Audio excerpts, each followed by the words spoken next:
सूरज डूबने ही वाला था।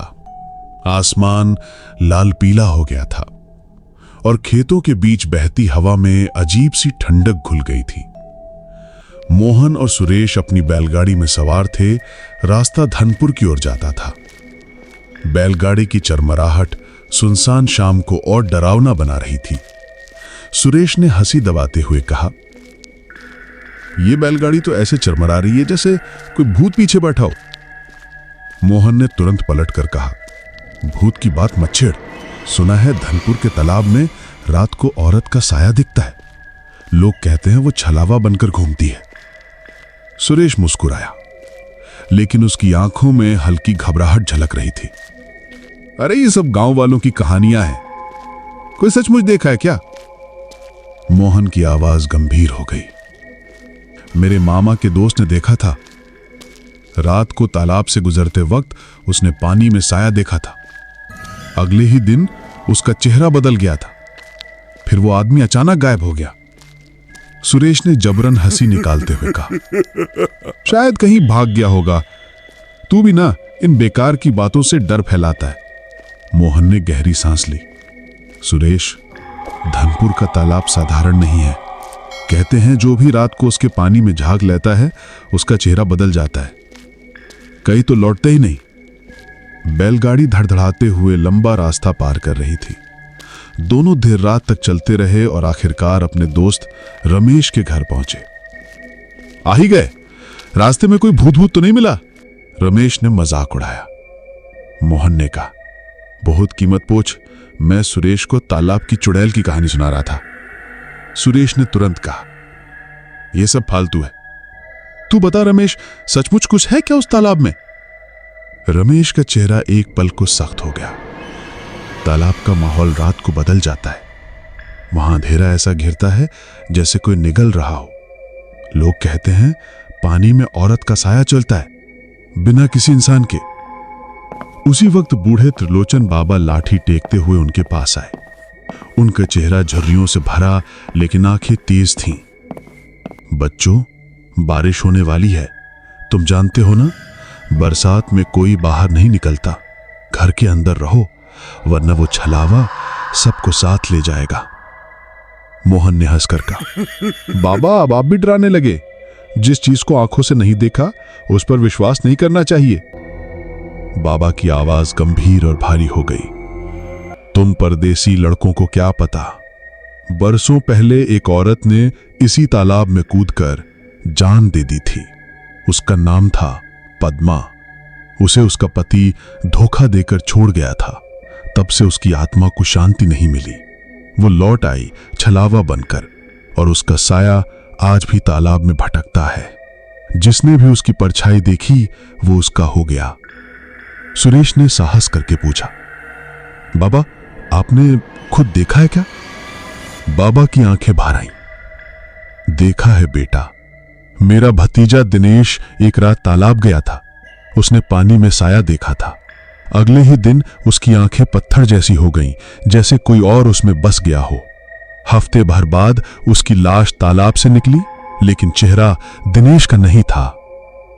बाबा की लाठी की आवाज बारिश की गड़गड़ाहट में खो गई। वे वहां से चले गए। तीनों दोस्तों के दिल में बेचैनी घर कर गई। रात गहरी हो चुकी थी। आसमान में बादल गरज रहे थे। तभी तालाब की ओर से घुंघरूओं की धीमी आवाज आई। सुरेश ने डरते हुए कहा, यह रात को कौन नाच रहा है? रमेश फुसफुसाया, हवा में घुंघरू नहीं बजते। तीनों अंधेरे में तालाब की ओर बढ़े। जंगल की सरसराहट, उल्लुओं की चीख और सन्नाटा उनकी चाल को और भारी बना रहा था। जैसे ही वे तालाब पहुंचे, पानी काला और शांत दिखाई दे रहा था। कुछ नहीं है यहां, सुरेश ने कहा। इतना कहते ही मोहन पानी के पास गया और झुककर उसमें झांकने लगा। अचानक उसे एक औरत की परछाई दिखी। उसके बाल पानी में लहरों की तरह फैल रहे थे। मोहन घबरा कर पीछे हट गया।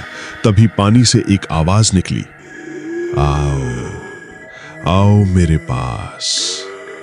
तीनों के पैरों तले जमीन खिसक गई और वे जान बचाकर भागे। अगले दिन वे गांव की बूढ़ी गीता काकी के पास पहुंचे। मोहन ने कहा, काकी, हमने तालाब में सच में साया देखा। गीता काकी कांपते हुए बोली, तुमने पद्मा को छेड़ दिया है। उसकी शादी जबरन हुई थी। उसका पति परदेसी था जिसने उसे धोखा दिया। पद्मा ने तालाब में कूदकर जान दे दी। अब वो हर परदेसी में उसी का चेहरा देखती है। जो भी उसका साया देख ले वो बच नहीं पाता। मोहन का चेहरा पीला पड़ गया। तो अब वो मुझे नहीं छोड़ेगी? काकी बोली, बेटा तुम्हें गांव छोड़ना होगा। रात तक रुके तो तालाब तुम्हें निगल लेगा। लेकिन रात होते ही तालाब की ओर से फिर घुंघरुओं की आवाज आने लगी। मोहन ने धीरे से कहा, शायद पद्मा को चैन नहीं है। मैं उससे मिलूंगा, पूछूंगा कि उसे क्या तकलीफ है।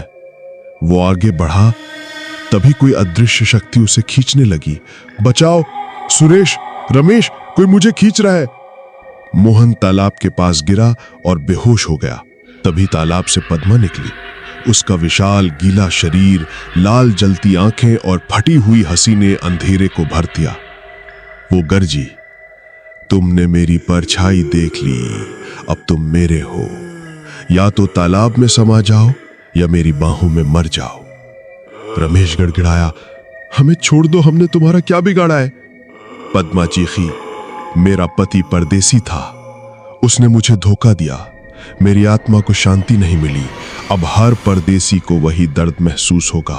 तुम लोगों ने मेरा साया देख लिया है, अब तुम सब मेरे हो। इतना कहकर वो पानी में विलीन हो गई। रात भर मोहन बड़बड़ाता रहा, वो मुझे बुला रही है, मैं उसका हूं। सुबह होते ही वो तालाब की ओर चल पड़ा। सुरेश और रमेश ने रोकने की कोशिश की, लेकिन मोहन उनकी पकड़ से छूट गया। उसने तालाब में छलांग लगा दी। उसके बाद वो कभी वापस नहीं आया। सुबह गांव में खबर फैल गई, धनपुर के तालाब ने एक और परदेसी को निगल लिया। सुरेश और रमेश की दुनिया बिखर गई थी। गीता काकी बोली, बिटवा, मैंने कहा था पद्मा किसी को नहीं छोड़ती। अब तुम दोनों गांव छोड़ दो, वरना वो तुम्हें भी ले जाएगी। उस दिन दोनों गांव छोड़कर चले गए, लेकिन गांव वालों का कहना है कि रात को जब तालाब में पद्मा का साया चलता है, उसके साथ अब मोहन का साया भी दिखता है और वो हर परदेसी को तालाब की ओर खींच ले जाता है।